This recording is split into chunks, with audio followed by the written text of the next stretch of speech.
Seja muito bem-vinda a mais um podcast Pessoas que Inspiram e Se Inspiram, com Karina Rebelo, da Provoco. Sou especialista em desenvolvimento humano, cultura organizacional, neurociência, liderança. E eu tenho uma coisa boa hoje para contar para você. Hoje eu estou trazendo uma pessoa que é uma pessoa que foi um ponto primordial nas minhas escolhas lá no passado. Uma pessoa que me empurrou, que me instigou a chegar onde eu estou hoje. Como diz o Alexandre aqui da rádio, então ela que foi a culpada? Eu disse sim, me apaixonei por essa área quando eu conheci a Lourdes, lá no meu trabalho, quando eu estava na Fevale. Isso já faz, não vou dizer muitos anos, porque a gente é tudo jovem, tudo novinho aqui, né, Lourdes? A gente é tudo novinho, então tá tudo certo. Mas a Lourdes, às vezes as pessoas me perguntam quem era a minha mestre. E eu te cito. Eu disse, a minha mestre é a Lourdes, assim como foi a Cris, né? A Cris Mary, junto contigo. Mas a Lourdes foi a primeira, que depois foi criando essa construção, e eu fui só seguindo, e me apaixonando. E nesse processo, então, quero apresentar para vocês essa pessoa maravilhosa que vai falar sobre um tema que vai servir para mim, vai servir para você. E se você, quando estiver ouvindo, lembrar de alguém que possa ser interessante, isso possa ajudar a vida de alguém, já manda o link, porque esse episódio eu tenho certeza que vai alcançar o teu coração e o coração das pessoas ao teu redor.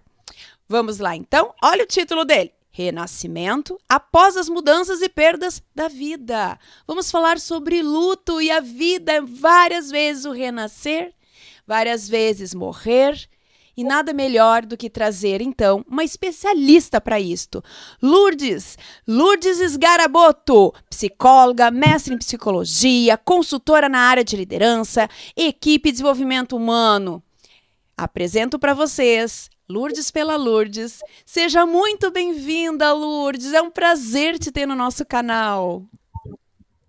Querida, é um prazer poder estar aqui contigo, né, a gente poder se reencontrar, né, depois de algum tempo que a gente não se vê, não se fala, né, mas a gente de vez em quando se passa assim pelas coisas da vida, pelos eventos da nossa vida, então é muito bom estar aqui com você, e é um prazer em perceber, né, essa tua trajetória que a gente foi acompanhando assim um pouco, e perceber que tu tá com todo esse sucesso, com toda essa qualidade no teu trabalho, esse cuidado, assim, então é muito bom, né, estar aqui com você e poder compartilhar esse momento juntas. Muito obrigada pelo convite. Eu que agradeço de coração. E Lourdes, nesses anos todos, a gente demora um pouquinho para se ver, mas quando se vê, é como se fosse ontem, né? Parece que o tempo, ele tem essa elasticidade, esse poder de... Não é tanto tempo, parece que foi só uma pausa que nós demos. E nessas pausas, a gente vai se acompanhando.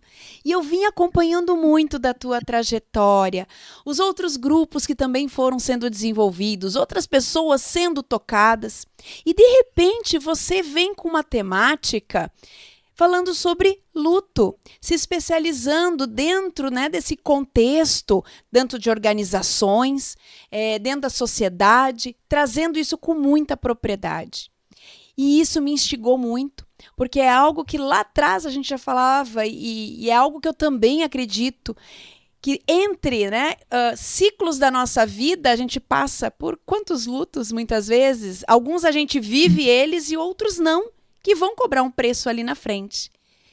E dentro dessa contextualização, dessa história toda, tua, Lourdes, me conta um pouquinho, como que tu chegou a essa temática, para se aprofundar, como que ela te tocou e como tu vem percebendo a força disto hoje, tanto nas empresas quanto na sociedade. Nos encante com esse tema, porque eu já estou encantada por ele.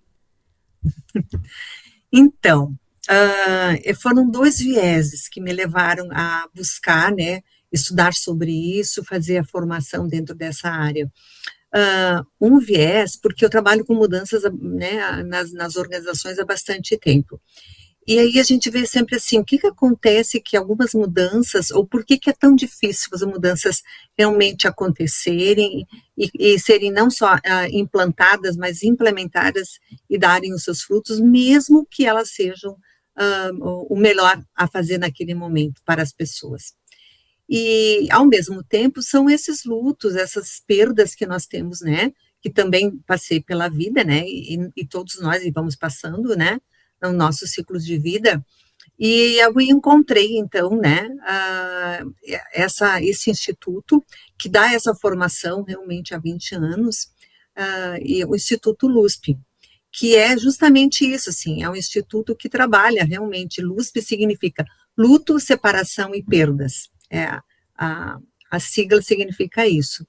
E então essa instituição que trabalha com essa área, e eu fui estudando sobre isso, me aprofundando e vendo que fazia muito sentido, né? Tanto que o meu artigo final, né, nessa formação, foi justamente assim, trabalhar, né, uma forma que a gente pudesse facilitar os aspectos de mudança dentro das organizações, das equipes, entendendo que essas mudanças, elas envolvem luto. Sempre quando nós temos mudança, significa que eu estava num estágio, ou num ponto A, e fui para um ponto B.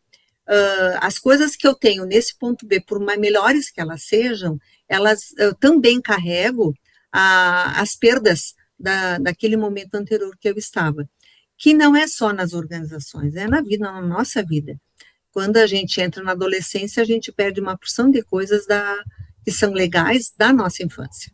E a gente adquire outras que a gente tanto deseja entrar na adolescência, depois querer ser adulto, entrar nesse novo ciclo. Então, todos os nossos ciclos de vida, eles nos trazem as coisas boas, responsabilidades também, uma independência também, mas também a gente tem perdas. E o que a gente observa, né, tanto na clínica quanto na área empresarial, enfim, entre as pessoas, é que a gente não valoriza, não se dá conta, a gente não valoriza que existem essas perdas. Então, é importante a gente olhar um pouco para elas, né? E o quanto elas trazem, Lourdes, acredito, o aprendizado real. Quando a gente encara essas perdas, é ali que a gente começa a fazer, inclusive, um processo muito mais rico de escolhas de caminhos, de reflexões, aquilo que eu quero manter na minha bagagem, aquilo que já não serve mais nessa bagagem, mas isso também requer muita coragem, né? Sim, mas na medida em que a gente consegue fazer essa pausa e fazer essas reflexões, eu tenho os aprendizados e então, tendo aprendido, eu posso utilizá-los. Eu diria assim que a maior coragem é a gente poder encarar que nós estamos sofrendo, porque a gente faz de conta que não está sofrendo, mas está. Uhum. E se a gente não olhar para essas dores, a gente vai colocando embaixo do tapete e, num momento, ela vai ficar tão maior que vai ser mais difícil eu trabalhar com elas, ou lidar com elas. E elas vão me atrapalhar bastante lá na frente. Então, é necessário a gente poder olhar para elas, refletir sobre, poder sentir o que é que está acontecendo, por que eu estou sentindo isso como perda, o que é que está impactando na minha vida, em todas as áreas. Quando a gente consegue fazer essas paradas, eu tenho essa possibilidade de aprendizado, essas dores e esse luto por consequência, ele diminui o seu tempo e eu consigo retomar a vida, inclusive num outro nível mais desenvolvido, mais elevado, onde a gente consegue ter novos ganhos que, se a gente não parar para fazer isso, a gente não vai ter. Então, eu diria assim, que é só positivo isso. Positivo não significa que eu não vou sentir dor, mas ele é positivo para mim. Enfrentar essa dor. E muitas vezes isso. até uma liderança, quando ela quer salvar demais alguém, e muitas vezes esse outro alguém, nessa mesma posição, tem essa dificuldade, né, de reconhecer ganhos e perdas. A vida, nós somos uma dualidade, temos ganhos e perdas em toda e qualquer decisão. Poder olhar isto é poder realmente se dar conta o que eu estou a fim de abrir mão, o que isso está nesse momento somando, o que está subtraindo. E muitas vezes não é só o indivíduo, é todo o entorno dele que entra em sofrimento, né, Lourdes? Eu tenho visto muito isso. Às vezes é o líder que acredita que a pessoa ali eu vou tentar salvar porque ela está em sofrimento, mas ele também está em sofrimento porque ele também não está conseguindo se desenvolver, porque na empresa somos rede, somos coletivos, trabalhamos, né, todos conectados num processo social. E quando isso também não fica claro, todo mundo entra e fica preso nesse sofrimento. Sair desse sofrimento, quando a gente percebe que é uma liderança que precisa, olhando para a sua equipe, conduzir melhor pessoas com dificuldade com mudança. Pessoas que estão, por exemplo, muitos anos na empresa e agora a empresa está entrando num outro nível e essas pessoas não estão conseguindo virar a chave. O que a gente pode trazer de reflexão para essa liderança, para que ela se enxergue e consiga também enxergar qual o caminho que ela pode, com clareza, fazer uma boa análise para tomar uma boa decisão e uma boa condução? Primeira coisa é o aspecto da escuta. Esse líder precisa estar treinado, precisa estar preparado para entender sobre perda, sobre luto, sobre mudança. Então, na medida em que ele percebe, ele sabe que existe na mudança está embutido o aspecto da perda e, portanto, o luto e sofrimento, ele tendo esse conhecimento e percebendo isso, tendo na sua bagagem, ele consegue fazer uma escuta diferenciada. Então, quando ele precisa escutar este profissional que está com essa resistência e entender por que tem essa resistência tão grande, que medos estão envolvidos, porque a resistência é medo. Então, que medos estão envolvidos? Se eles conseguirem falar com maior transparência sobre isso, esse profissional, ele desarma, ele consegue perceber que ele está acolhido e que ele tem parceiros, ele tem pessoas que vão estar junto com ele nessa caminhada. Então, na medida em que ele diminui o medo, né, o medo a gente sabe que ele atrapalha muito o aspecto cognitivo. Então, se a pessoa está com medo, e você pode dar muitas explicações de quanto vai ser boa aquela mudança, mas se ela está com medo, a nível de sistema neurológico mesmo, ele bloqueia essa informação. Ela não entra, ela não é assimilada. Então, não vai adiantar bater naquela mesma tecla. Ele não está nem conectando com isso. Então, fazer essa escuta, retirar um pouco este medo, baixar esse nível de ansiedade, então ele vai conseguir ter o seu cognitivo mais atuante e poder, então, assimilar aquilo que aquela liderança está trazendo. Então, o líder precisa, não dá para forçar, quanto mais o líder ou as pessoas ao redor insistirem nisso, mais a pessoa vai se proteger, mais armas de defesa, mais mecanismo de defesa ela vai erguer, né? Então, na medida em que ela vai sendo escutada, vai podendo colocar essas coisas, ela vai conseguindo ver que ela tem perdas, que isso aqui ela está perdendo, mas que também ela vai ter outros ganhos.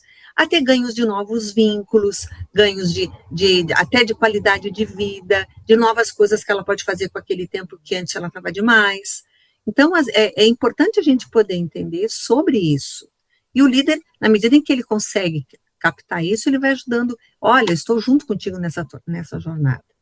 Senão não adianta a gente bater de frente, porque não vai funcionar. Não tem funcionado. É um desgaste, é um desgaste muito grande. Sim. Quando tu foi falando, eu me lembrei de uma questão que é muito importante também. O quanto o líder nessa escuta ativa, às vezes alguns pensam e a gente fala e eles falam, mas eu escuto, eu pergunto.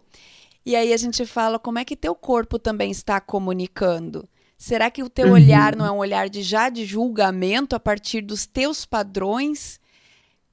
Então, o desarmar do líder para estar conectado de verdade, presente naquela hora com intenção, vai passar por essa limpeza, esse entendimento interno.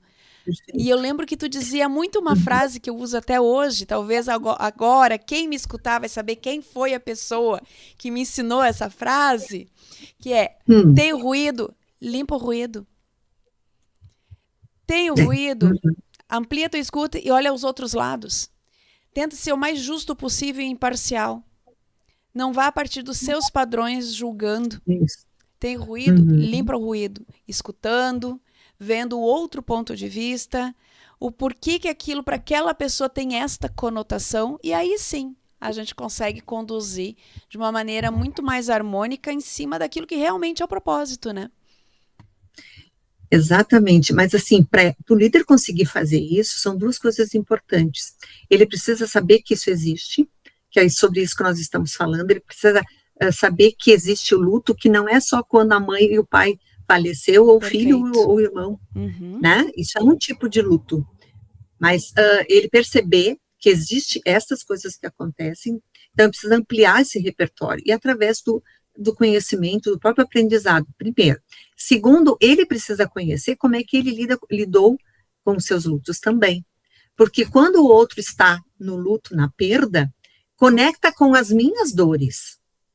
É por isso que a gente diz, não, isso vai passar, não te preocupe, isso vai passar. Porque a gente não quer, a gente tem dificuldade de se conectar com a dor do outro, porque conecta com a nossa. Se ela não está elaborada em mim, como é que eu vou fazer uma escuta do outro? Eu não vou conseguir. Eu quero que ele ande logo, porque daí ele não vai mostrar esse sofrimento e eu também fico mais aliviada. Né? Então, de novo, a gente vira e mexe, a gente diz a importância do autoconhecimento para a liderança. Ela é fundamental, porque quando ele conhece essas coisas ficam elaboradas dentro dele, então ele fica com calma, ele consegue ser receptivo. Senão vai ter dificuldade mesmo. Então, é importante a gente também acolher o líder nesse aspecto, sabe? Porque às vezes a gente coloca tanta bagagem em cima do líder, tanta responsabilidade, parece que ele tem que saber tudo, mas será que a gente abre espaço para que ele tenha o conhecimento cognitivo e também o conhecimento interno, né, da sua vida emocional? Às vezes a gente não abre, né? Então, a gente faz muito treinamento de liderança para que ele faça isso, faça aquilo e tal, mas será que a gente abre esse espaço para o líder poder se olhar? Eu acho que agora, né, eu vejo que é mais comum. Eu tenho uma parte do meu tempo que eu utilizo no consultório, e eu tenho visto que tem algumas lideranças que vêm através de mentoria, de solicitação de mentoria, mas acabam trabalhando estas coisas. E é bem interessante, assim, o líder tomando a iniciativa de poder se trabalhar, se desenvolver também nesse aspecto. Isso ajuda muito ele, né? Ele não entra tanto em sofrimento. E como que tu tem visto, Lourdes, hoje no mercado de trabalho, as empresas trazendo isso para a sua cultura organizacional? Como que tu avalia esse momento de cada vez mais essa temática, ela estar presente? E as empresas podendo perceber o quanto são os ganhos que ela pode ter com e através das pessoas, pela tua experiência. Uhum. Eu vejo assim, esse é um tema ainda mais difícil de ser abordado. Já está sendo um pouco mais fácil se falar sobre saúde mental, mas ela está muito mais, num contexto mais amplo. O luto sempre é um tabu muito grande ainda na sociedade. Então, entre as pessoas, é claro que é muito mais. Então, dentro das empresas, isso é difícil ainda de ser trabalhado, porque não é considerado, por causa dessa ideia que eu trouxe antes, que luto é só por morte. Então, assim, a gente vai devagarinho, mostrando, assim, que há sintomas dentro da organização que mostram que as pessoas estão com essa resistência em relação às suas perdas. Por exemplo, uma empresa, quando faz fusão com outra, ou quando ela é adquirida por outra, olha a quantidade de perdas de luto que está dentro disso. E eles só vão juntando, né, os setores, os sistemas, vamos trabalhar os processos e tal, e essa outra parte não é lembrada aqui, parece que não existe. E é aquela história assim, se eu não conheço, para mim não existe, né? Então, é importante a gente cada vez mais ampliar esse conhecimento, esse portfólio de conhecimentos, porque daí vai ajudando as pessoas, vai ter menos sofrimento. Porque senão aparece só os sintomas lá na organização. Desengajamento, absenteísmo, muitos atestados, muita gente que fica doente. Quer dizer, isso tudo é a pontinha do iceberg. Por que está acontecendo isso dentro da nossa organização?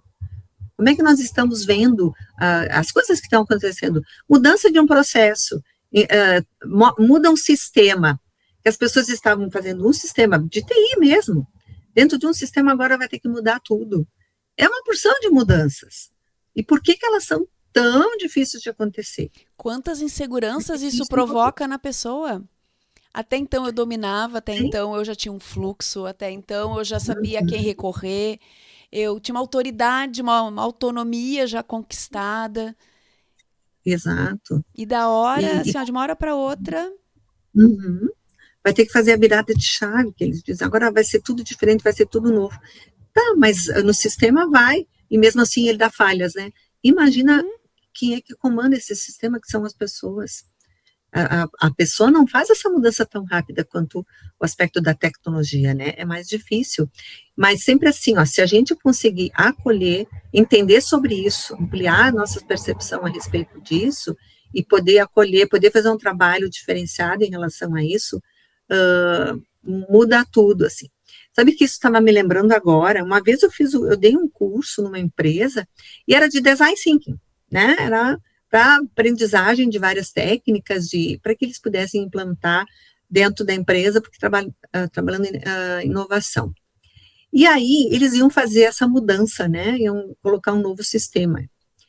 E tinha uma pessoa, né, uma das agentes, que era a área dela, era responsável por dar treinamento em todas essas áreas para poder fazer essa virada. E ela estava com muita dificuldade, porque sempre tinha assim, ela marcava, as pessoas não iam a metade do grupo, enfim, ela estava assim, desesperada, porque faltava realmente, eu não me lembro se era 30 dias, alguma coisa assim.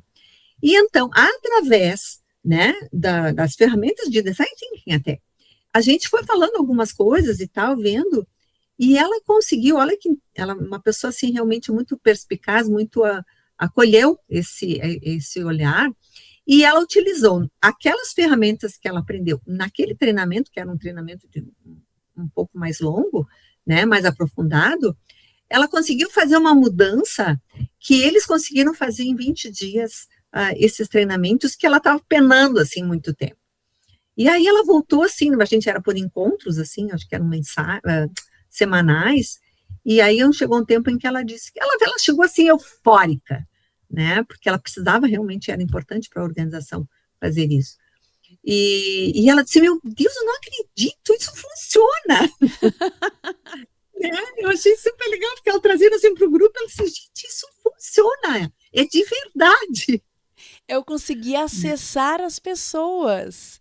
Exato. Que vão estar atrás de tudo isso. Uhum. Então, funciona assim, a gente precisa poder ampliar esse olhar. E daí, assim, ó, aí sim eu coloco também, então, o aspecto da coragem, sem o medo de falar sobre luto, sem o medo de tocar nas suas dores, ou poder acolher as suas dores, e poder dizer, nossa, para mim isso também é difícil, não é fácil, eu já enfrentei outras coisas também, e para mim é difícil. Então, vamos juntos, vamos ver como é que a gente pode ir se ajudando um ao outro aqui, nesse processo. Porque eu acho que é importante o líder, ainda hoje eu vejo muita liderança que sente a necessidade de estar no patamar acima, como se ela soubesse tudo, tivesse passado por tudo, sabe assim, meio herói, meio Deus, Sim. assim? E é um outro ser humano, só que está ali, né, ele tá num outro papel, mas é um ser humano. Sabe, também Lourdes, tem as suas dores. Que nós ontem estava numa reunião de diretores e trouxemos alguns gerentes, exatamente porque tinha essa situação, né? E cada um preso dentro dos seus feudos, com seus escudos levantados, protegendo seu território. E a gente entendeu que lá na frente todo mundo saía dizendo sim, concordamos, vamos fazer, mas gerava embates, conflitos, diz que me diz que, trocas de e-mails, de WhatsApp, cobrança, aquela história, eu fiz a minha parte, eu mandei o e-mail, como é que tu não viu esse e-mail? Não é a minha alçada. E aí começa, todo mundo diz, mas é processo, é falta de definição de responsabilidades, é porque o organograma que vamos ter que organizar é cultura. E quando a gente trouxe todo mundo para uma mesa, para não falar sobre isto, mas o que nos remete, nos instiga a isto, e a olhar nós quanto seres humanos dentro dessa cultura, entender quem somos. Eu acho que a palavra começou lá no início, e foi mais ou menos essa condição, quem somos? dentro desse contexto? O que eu preciso dentro desse contexto? Qual é o meu nível de sofrimento? E aí preparando exatamente com as guardas baixas, porque a gente não está ali para atacar, dando tempo de voz para cada um. Lourdes, tu traz uma coisa que faz a gente parar para pensar que muitas vezes o ser humano, ele só precisa praticar mais. Alguns fazem mais, outros fazem menos. Alguns atingem resultado e nem perceberam que fizeram isto, e foi o que foi o método que virou aquela chave. Fez com que as pessoas se respeitassem um pouco mais. Esse tema que tu traz é um tema que, quando eu escutei a primeira vez, eu disse, como que a Lourdes vai trazer isso para dentro das organizações? Conhecendo a rigidez, e tu sabe que eu estou numa região, muita cultura alemã, muito conservadora, e aí eu comecei a imaginar, né, isso aqui. E agora te ouvindo, conectando, o quanto isso faz mais sentido ainda quando falamos da cultura, de criar embaixadores dessa cultura. Falamos tanto dessa palavra, embaixadores da cultura, mas falar nessa responsabilidade para estas pessoas, lideranças, vejo que o que tu traz é fundamental. Senão, a gente vai estar sempre apagando incêndio, trocando pessoas e o processo não vai continuar funcionando, vai continuar não funcionando. E aí o sofrimento e o desgaste. Exato. Tu sabes, quando a gente fala, tu falas em cultura, e é isso mesmo, assim, a gente tem uma cultura que, se é uma cultura que eu não posso expressar a minha vulnerabilidade, eu não posso expressar os medos que tenho, que vou sair de um setor para o outro, ou de uma posição para outra, se eu não, se quando vem um projeto, eles me delegam determinadas atividades, e eu não tiver espaço para dizer, olha, tem coisas aqui que eu não sei, eu vou precisar de ajuda, né, pô, eu estou meio assustado com isso, é um desafio muito grande, eu não sei se eu vou conseguir. Se não há esse espaço dentro da cultura, ela já não é uma cultura que possa dizer essas coisas, tem que só mostrar, não, pode deixar que eu dou conta, eu resolvo, eu vou encontrar, quando eu não conseguir, eu vou encontrar alguém para colocar a responsabilidade, porque eu não posso expressar, então eu vou botar em alguém, e aí que fica essa história que tu trouxeste ontem, dessa reunião, sim, que ela é muito comum, não é característica só dessa empresa, com certeza, porque é isso, assim, as pessoas colocam a responsabilidade em alguém. Eu não sou responsável, eu fiz tudo certinho, né? Porque tem a fantasia que nós somos perfeitos. O problema está no outro, né? E se nós temos uma cultura empresarial que não abre esse espaço para se falar de uma forma transparente sobre estas coisas, ela vai se mantendo. E a gente sabe que cultura vem de cima para baixo.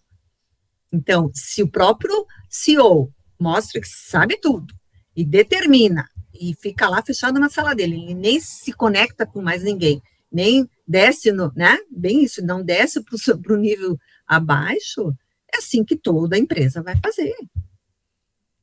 É a história do exemplo, que arrasta, né? Exatamente. Quem determina a cultura é a liderança. Não é... é mais fácil mudar a cultura de baixo para cima se tiver um processo de mudança, de aceitação, de abertura de cima para baixo. Porque de baixo quer mudar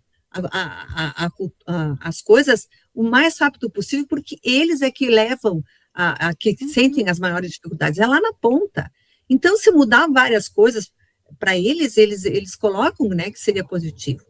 Desde que, então, né, de cima, do nível de cima, vai descendo nessa escalada de níveis hierárquicos, se eles abrirem para isso, as coisas vão fluir muito mais fácil.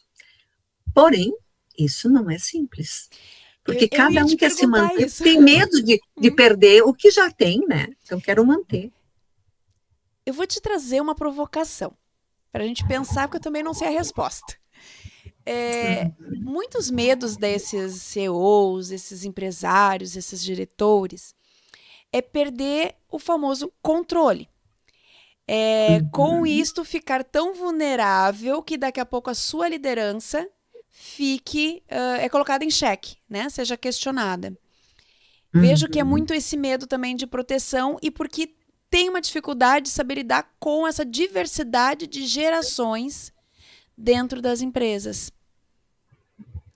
Como que tu traz essa tua visão, olhando e visitando esses contextos em caminhos, em formas da gente elaborar para poder realmente instigar essa coragem de tentar fazer para realmente ter um resultado diferente, abrindo mais essa comunicação, abrindo mais essa escutativa?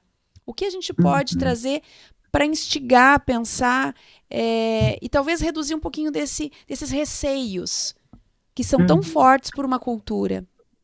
Sim.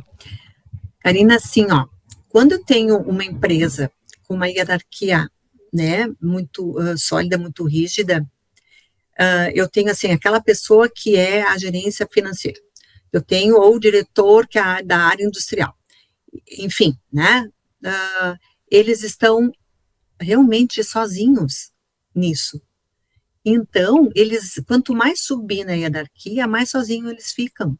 Eles não têm com quem compartilhar, né, os seus receios, ou até os seus ideias novas, eles não têm com quem compartilhar.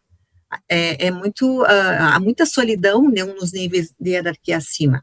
Se for uma empresa, uma estrutura hierárquica mais sólida, né? Agora, se você tem uma empresa que trabalha de fato um trabalho em equipe, como realmente tem que acontecer uma equipe, este CEO ou esses gerentes e diretores, eles não estão sozinhos.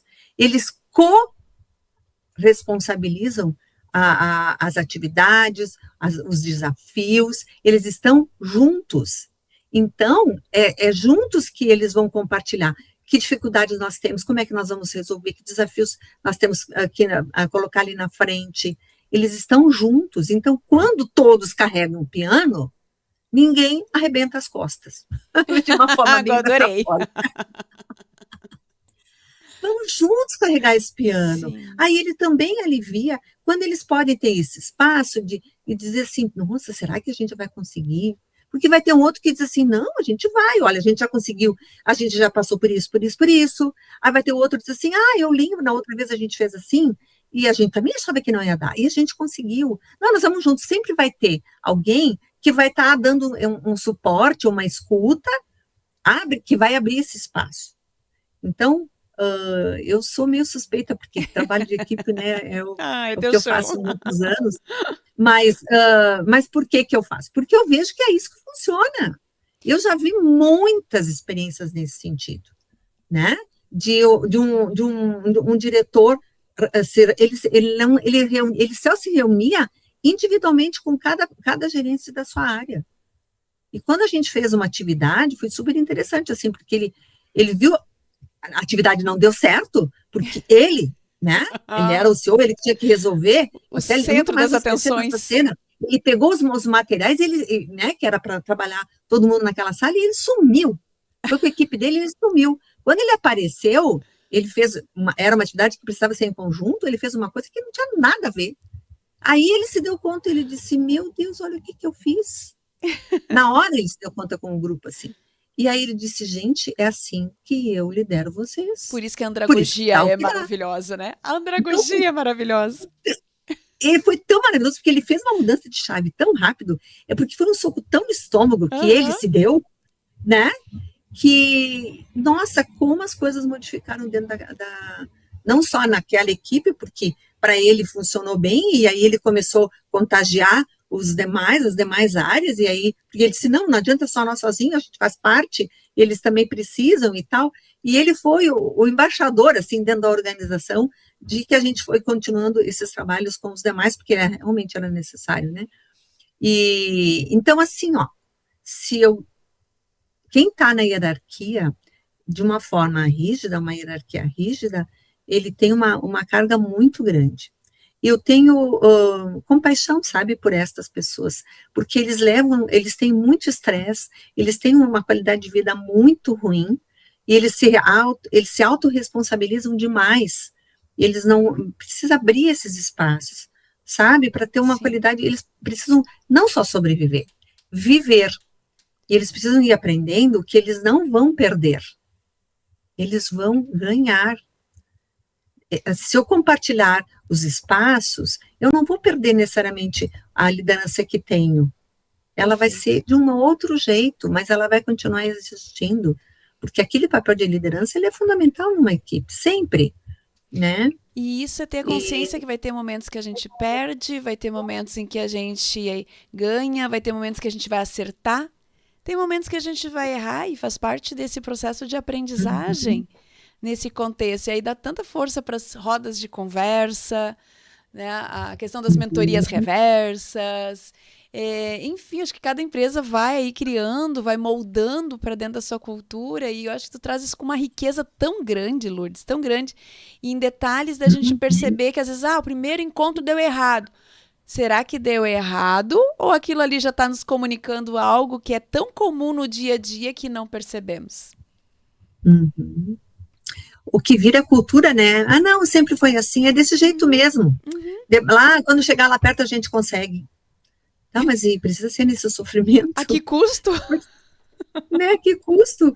Talvez a gente possa fazer as coisas de uma forma um pouco mais fluida, com qualidade. Eu acredito que a gente possa ter qualidade de vida dentro das empresas, sem dúvida, né? Desde que a gente possa não ficar armado e tentando controlar a todos os nossos feudos, né? Os nossos espaços. Se a gente conseguir fazer, se desarmar, poder compartilhar mais coisas, todos acabam ganhando, né? E mesmo quando às vezes acontecem perdas, porque às vezes acontece mesmo, né? A própria equipe, ela se reconecta de novo e ela diz, não, vamos em frente, e ela consegue essa energia para fluir melhor.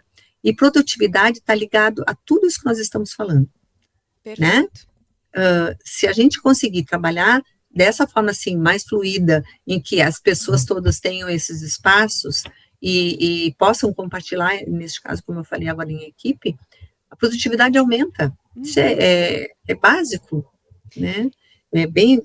Eu já tive tantas experiências nesse sentido, né? E a literatura também está aí para mostrar isso. Quando tu falou isso, eu me lembrei que eu tive a oportunidade, a honra de poder participar de um congresso da SBDG, aqui do Rio Grande do Sul, que trouxe a Fela. Eu lembro da Fela Moscovi, lembra da Fela? Ela é bem velhinha naquela época, no palco, onde ela falou sobre desenvolvimento humano usando poemas. E aquilo encantou, porque tu lembra dessa questão? Foi muito interessante. Foi num fórum. Num fórum. E aí ela foi por poemas, falando o desenvolvimento das pessoas, o como eles acontecem, vinculando a poemas, a pensadores, e fazendo a gente conectar e se reconectar, tendo esses insights. E foi fantástico, numa linguagem tão simples.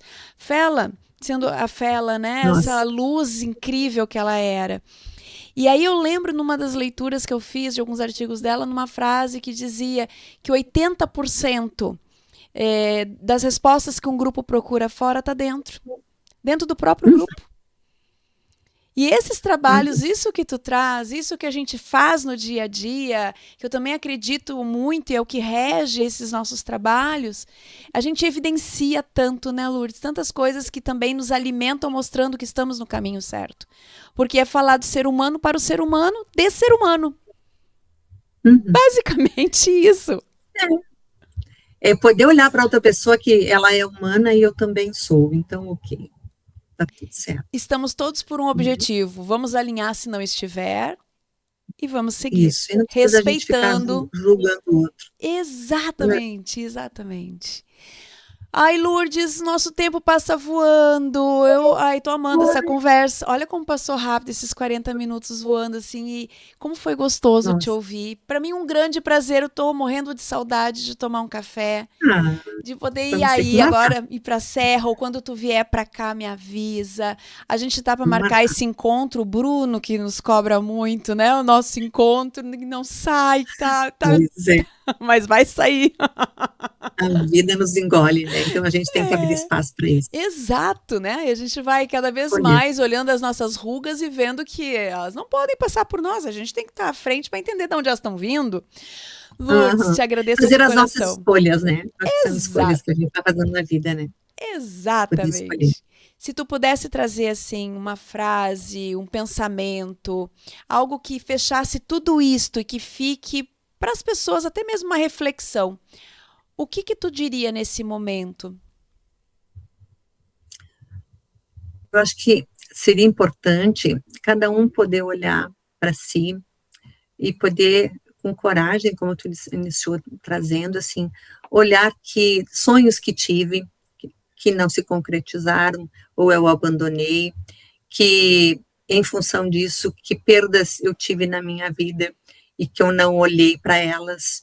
O que eu posso aprender com essas perdas que tive? O que eu aprendi, né, com essas situações difíceis pelas quais passei?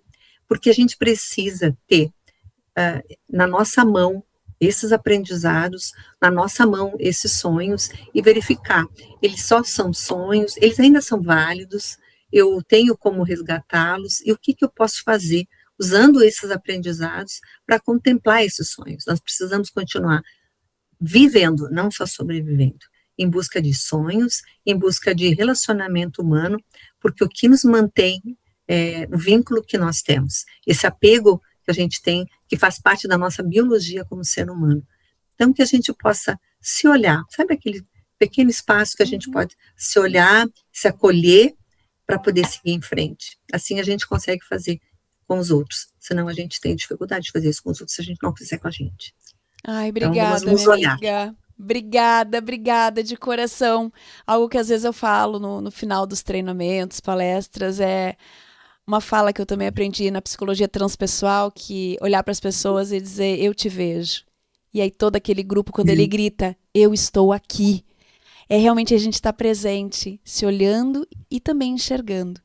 Essas suas falas foram um bálsamo, foi um carinho. Muito obrigada de coração. Minha amiga, encerro aqui. Eu te agradeço. Eu vou encerrar aqui. Obrigada. Olha, foi realmente assim muito, muito bom. Vou te convidar para outros podcasts e o que tu precisar também, conta com a gente. E que a gente possa ter ajudado muitas pessoas aí. Então, também muito obrigada. Um beijo grande também para ti e para quem nos escuta depois no podcast. Beijo grande. Obrigada. Pessoal, tchau, tchau. Encerramos mais um podcast Pessoas que Inspiram e Se Inspiram. Nesse eu tenho certeza que você entendeu o quanto a gente precisa se conectar conosco e com os outros. É assim que a gente leva uma vida realizando sonhos, tendo conquistas e com sentido na própria vida. Como diz Lourdes, é a gente viver, não sobreviver. A vida passa tão rápido porque não dá valor ao presente. Sinta-se acolhido e se mais alguma pessoa você acredita que precisa ouvir isso, manda o link, faça o bem para mais alguém. Muito obrigada, até o próximo episódio. Você assistiu Karina Rebelo, Pessoas que Inspiram, da Provoca. Um grande abraço!